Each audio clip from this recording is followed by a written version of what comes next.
ڕێزم سڵاو بۆیەوە بینەران و گوێگرانی خۆشەویستی تەلەڤیزیۆنی کۆمەڵا هاتمەتۆلاتان بۆ پێشکەشکردنی گەشتی هەواڵەکانی سەرلەبەیانی ڕۆژی دووشەمە. سەرەتاش با سەردێڕی چەند هەواڵێک دەست پێ بکەین. دەستبەسەرەکانی 11 هاوڵاتی کوردی دیکە لە شار جیاوازەکان. ئازادبوونی کاتی 6 چالاکی مەدەنی و ژینگە پارێز لە شاری جوانڕۆ.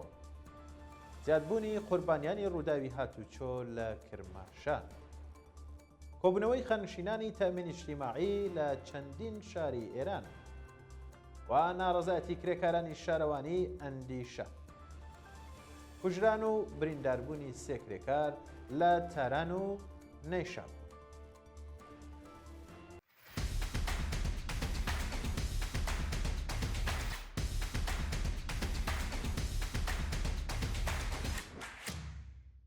دەستبەسەرکردنی 11 هاوڵاتی کوردی دیکە لە شارە جیاوازەکان.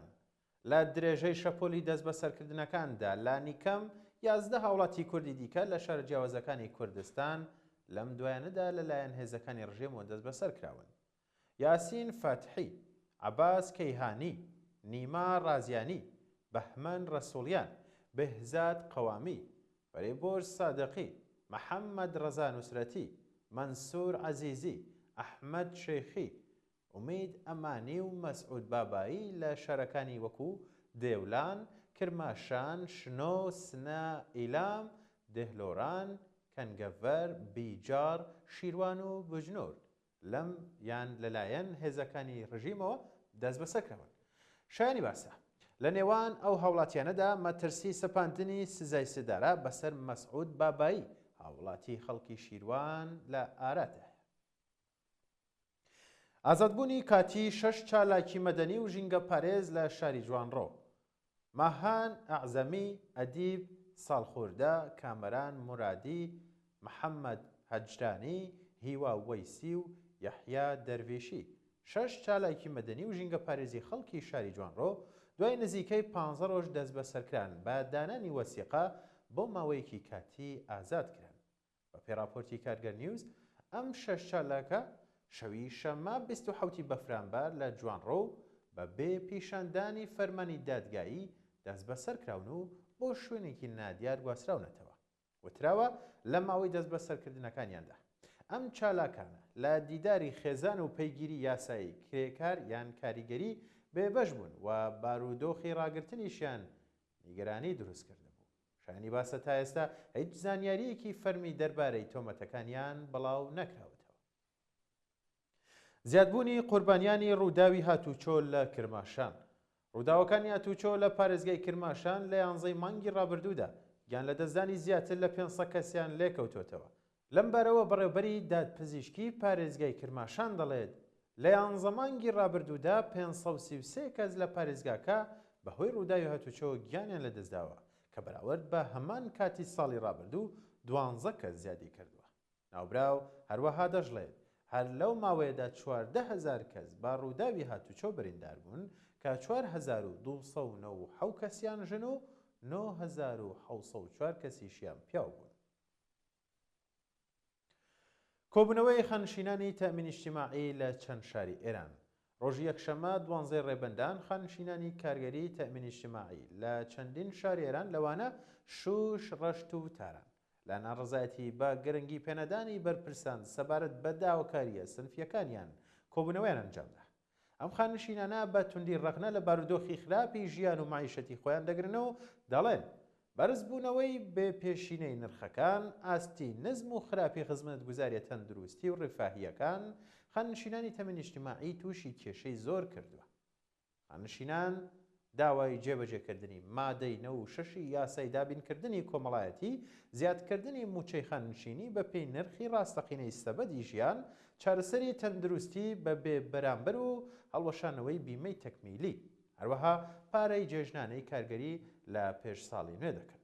ئەوان هەروەها ناڕزایەتیان لە زیادکردنی پلەکانی موچە ڕادەگەێنن و داوای زیادکردنی بە پێی تێچووی ژیان دەکەن. ناڕزایەتی کرێکارانی شارەوانی ئەندیشە.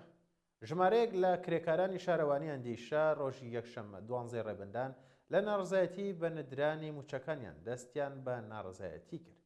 بە پێی وتەی ئەم کرێکارانە زیاتر لە 10 ڕۆژ لە کاتی پێویست بۆ درانی موچەی مانگی بەفرامبار تێپەڕیوە، بەڵام پەیمانکار هێشتا موچەکانیانی لە هەژمارە بانکیەکانیان نەداوە. ئەم کرێکارانە کە نیگەرانی دابینکردنی پێداویستیەکانی خێزانەکانیانن دەڵێن نەدانی موچە لە کاتی خۆیدا کێشەی مەعیشەتی گەورەی بۆ خێزانەکانیان دروست کردووە.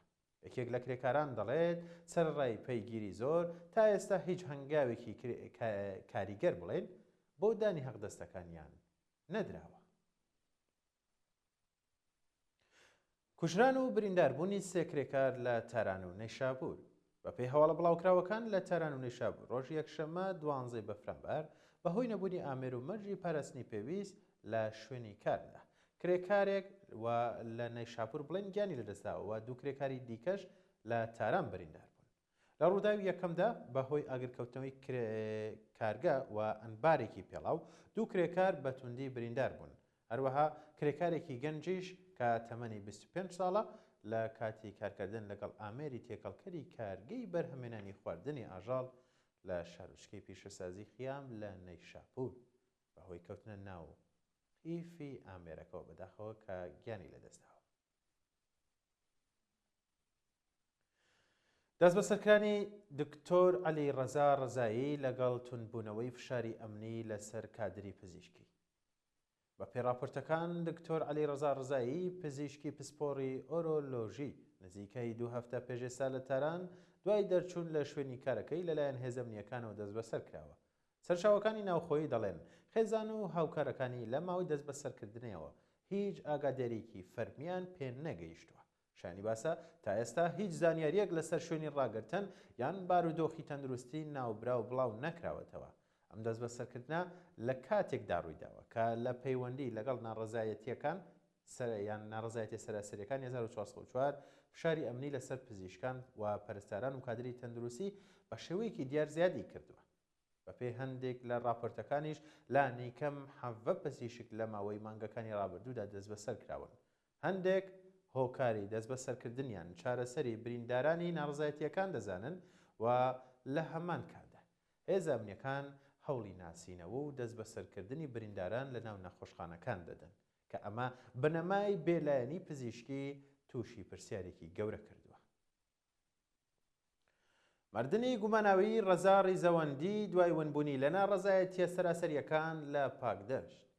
ڕەزا ڕیزەوەندی 27 ساڵە ئەندازیاری کۆمپیوتەر و پسپۆڕی شیکردنەوەی داتا و زمانی ئامێر دوای ونبوونی لە ناڕەزایەتیە سەراسەریەکانی 1404 هەتاوی لە پاکدەشت بەداخەوە گیانی لەدەستدا. ڕەزا خەڵکی کرماشان و دانیشتووی پاکدەشت بوو.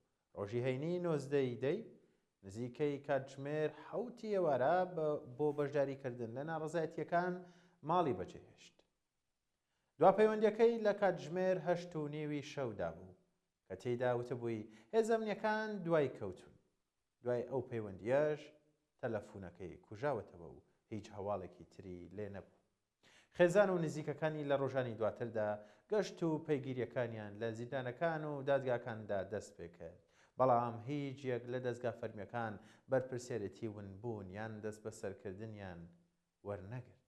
شایانی باسە تا ئێستا هیچ ڕوونکردنەوەیەکی فەرمی سەبارەت بە مردنەکەی بڵاو نەکراوەتەوە. دوایین هەواڵ بەردەوامی مانگرتنی کرێکاران لە بەندەری چاتۆگرام لە بەنگلادیش.